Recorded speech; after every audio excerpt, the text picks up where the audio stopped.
Hello to part 2.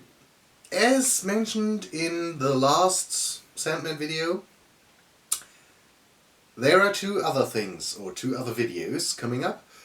One, the video of today, what a surprise, will cover the ruby, the dream ruby, the dream crystal, whatever, and the sandbag, the Sandman's sandbag thing, for the Sandman. So, without further talky, let's start. So, the bag, the pouch, the thing, you know what I mean. I made 3 different, or basically 4 different patterns until I was satisfied with the shape. I show you the process of the last one, which was the one I was most okay with at the moment, but I will show you at least the patterns, or how I made the patterns for the first 2 as well, because I might like the shape of this one the most, you might like another one more, in case anyone will ever try to do this as well. I mean, these pouches are quite easy to make, but it's highly unrealistic that anyone will do something like that. But doesn't matter. I show you how it was made anyways. So, I cut out the shape twice out of an old leather trouser pant thing that I had laying around that is far too small for me to ever fit in again. When this seam was done, the 2 pieces stitched together, I could cut away the excess. Then it was time to measure where I want the holes for the grommets to be. Oh boy. As I already mentioned, this pouch was the 3rd attempt. On the first one, I made an unequal amount of grommets, so yeah, it didn't line up correctly. On the second one, I put them too deep in, so it didn't look quite nice, and on this one, I finally made it right, so everything was okay. But oh my gosh. How dumb can you be? It is as if this would be the first bag I ever made. So, and it isn't, just to clarify that. So, yeah. Then it was time to turn it inside out, and I wasn't impressed. Because the bag in the series is more rounded. This one was far too square and far too long. So I flipped it again, and at this point I just cut away what I didn't like. I made another seam and cut away what didn't look great. And then I had a shape that was far more what I desired. And this was turned inside out and stuffed. It at least resembled the pouch of the Sandman. So I was fine with it. I put in the straps for lacing, or you know what I mean. And then I put on some beads, painted them bronze, and gave them a wash and a layer of glaze, and finally that thing was done. I was quite fed up with it. So, the other 2. Just if you like the pattern. For the first alternative, I drew a half circle and rounded the edge at the bottom a little bit, cut it out twice out of leather and stitched it together. You have a far more gathered appearance with that, because more fabric at the top. The second one was three pieces stitched together that were quite narrow at the top, and yeah, I think it didn't look very good, but that was the shape for this one.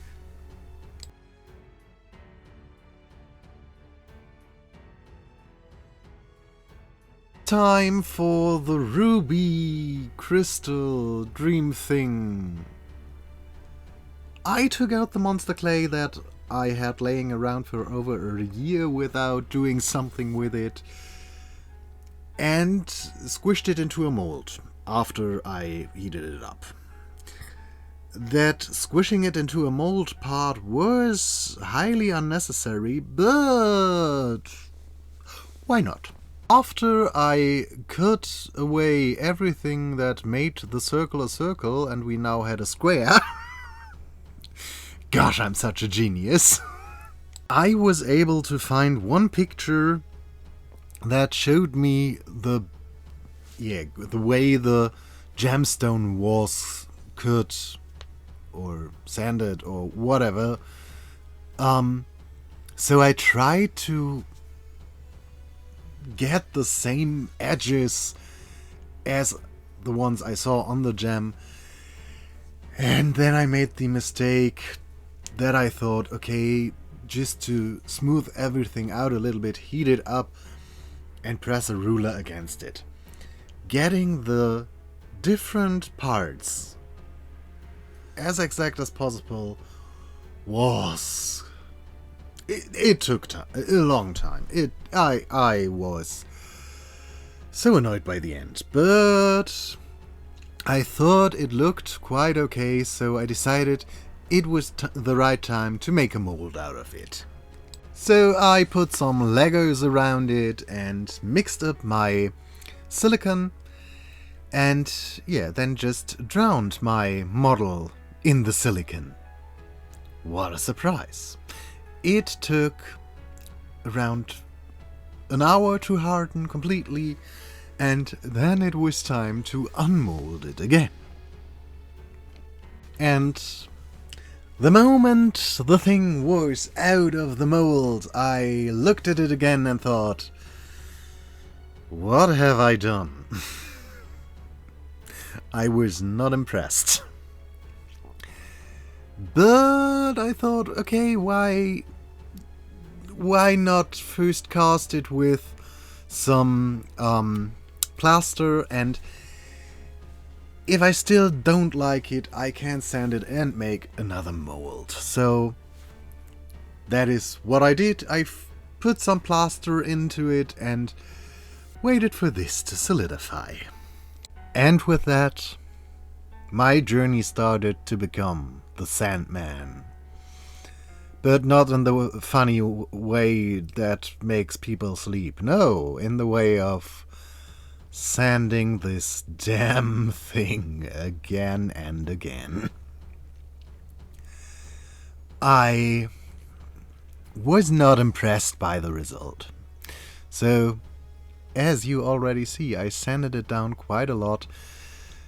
And when I was at the point that I thought, yeah, okay, it looks quite nice, I put some glaze on top of it and made another mold.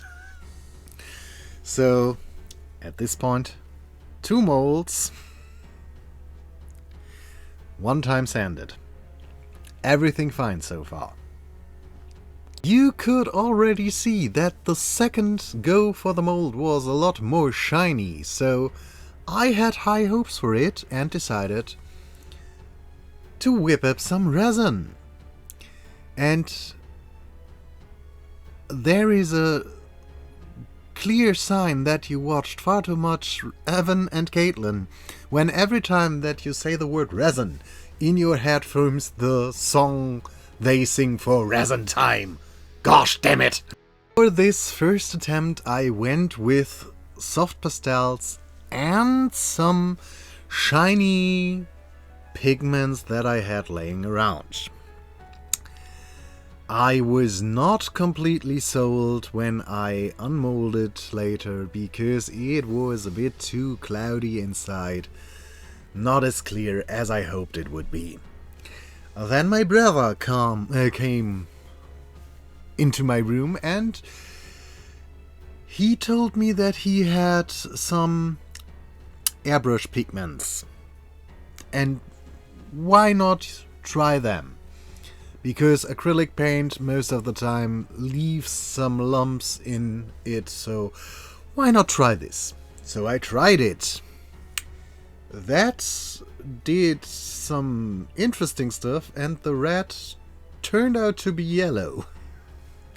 Which was kind of funny, kind of strange. I don't know why and how it ended up yellow.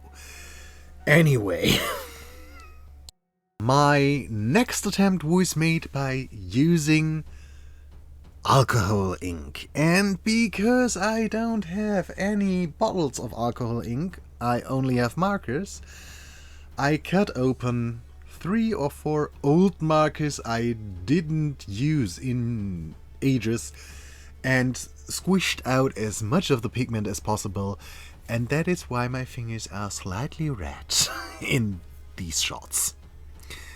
Then it was time for sanding again. And because I wasn't a fan of how it looked, I sanded it quite a lot.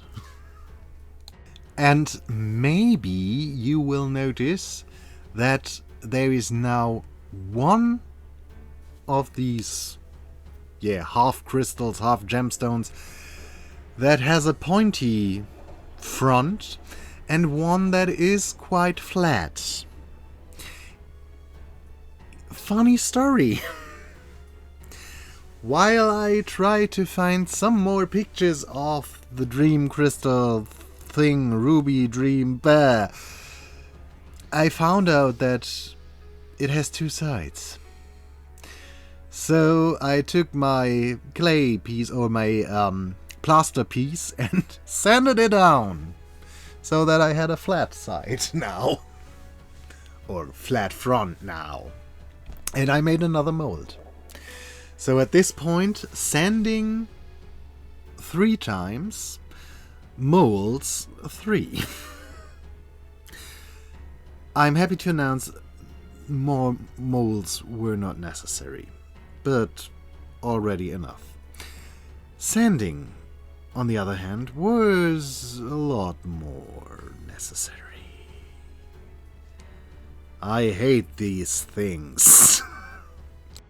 When it came to joining the 2 halves, I made 2 attempts. The first one was the already casted 2 pieces were just joined with some resin. I put on some of it on each side and then just smushed them together.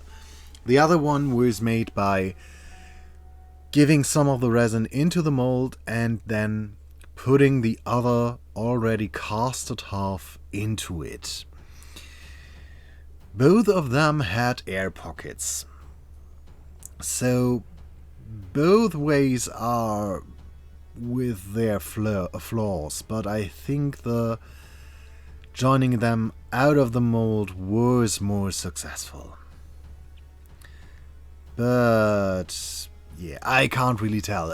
I only made this one attempt and I was fine with the result, fine enough to use it, so. But I think in the future I would join them outside. After that was dry, or cured, some more sanding was necessary. And by some more, I mean quite a lot.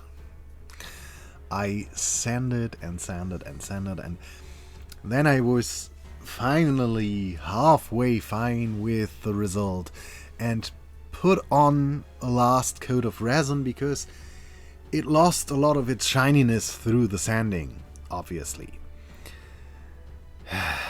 The resin was a mistake. It looked ugly as hell. Maybe it was not thin enough. That is a possible reason why it looked messy. So, off camera, I sanded the resin off again. used even finer sanding paper that this time was used wet, and then just put on a layer of clear varnish because I was so done with it. But let's say the clear varnish method worked decent enough, so I was fine with how it looked in the end.